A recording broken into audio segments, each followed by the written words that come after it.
અહીંયા લખેલું છે કે તમે જિંદગીની અંદર કોઈ પણ કામ શરૂ કરો એટલે તમારી સામે બે પ્રશ્નો આવે. દાખલા તરીકે તમારે સવારે ઘરમાંથી બહાર નીકળવું હોય તો તમારી સામે બે પ્રશ્નો આવે કે હું શા માટે બહાર નીકળું અને કેવી રીતે બહાર નીકળું. તો એવી રીતે તમે જિંદગીમાં જ્યારે કોઈ પણ કામ શરૂ કરો તો તમારી સામે બે પ્રશ્નો આવે છે કે હું આ કામ શા માટે કરું અને હું કામ કેવી રીતે કરું. બરોબર? તો સૌથી પહેલો ઇમ્પોર્ટન્ટ પ્રશ્ન કયો આપણી લાઈફ માટે? શા માટે કે કેવી રીતે? શા માટે? એનું કારણ શું તમે કહી શકો મને?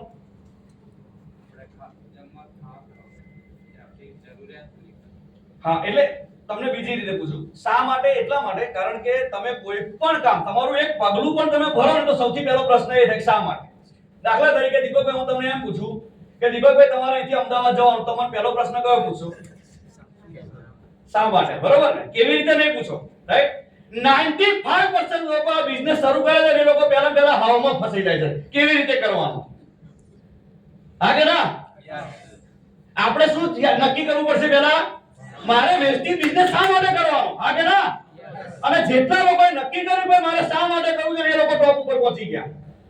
અને દુનિયાનો નિયમ છે સાહેબ કે જે લોકોને પોતાનો વાય ખબર છે ને એ લોકો, જે લોકોને હાવ ખબર છે ને એ લોકો નોકરી રાખે છે. સમજણ પડી? ધીરુભાઈ અંબાણીને ખબર હતી કે મારે રિફાઇનરી શા માટે બનાવવી એટલે એમણે જે લોકોને હાવ ખબર હતી ને એવા એન્જિનિયરોને, એવા ચાર્ટર્ડ એકાઉન્ટન્ટોને, એવા એમબીએ લોકોને નોકરીએ રાખ્યા. સમજણ પડે છે હું શું કહું છું? હાવ ખબર હતી એ લોકો નોકરી કરે છે, જેને વાય ખબર છે એ લોકો કરોડોપતિ છે. એટલે હંમેશા જિંદગીમાં તમે કોઈ પણ કામ શરૂ કરો તો સૌથી પહેલા તમને એ ખબર હોવી જોઈએ કે હું આ શા માટે કરું છું. કાં તો તમે ટાઈમ પાસ કરવા કરી શકો અને કાં તો તમે તમારા સપના પૂરા કરવા કરી શકો. હા કે ના? હા કે ના? તો મારો કહેવાનો મતલબ એ છે કે દીપકભાઈ હું તમને એમ કહું કે દીપકભાઈ તમે અહીંથી અમદાવાદ જાઓ, તમે મને પૂછો કે શા માટે. હું તમને એમ કહું કે અહીંથી અમદાવાદ જાઓ, પ્લેટફોર્મ નંબર 4 ઉપર એક લાલ કલરની પેટી પડી છે, એમાં 1 રૂપિયાનો સિક્કો હશે. તમે જશો? તમને 1 રૂપિયાનો સિક્કો મળશે. તમે જાઓ ખરા? કેમ? તમારો વાય ક્લિયર થઈ ગયો. હા કે ના? બધા બોલો હા કે ના? યસ. હવે દીપકભાઈ હું તમને બીજો પ્રશ્ન પૂછું. દીપકભાઈ એવી વાત નથી, સાચી વાત તમને કહું.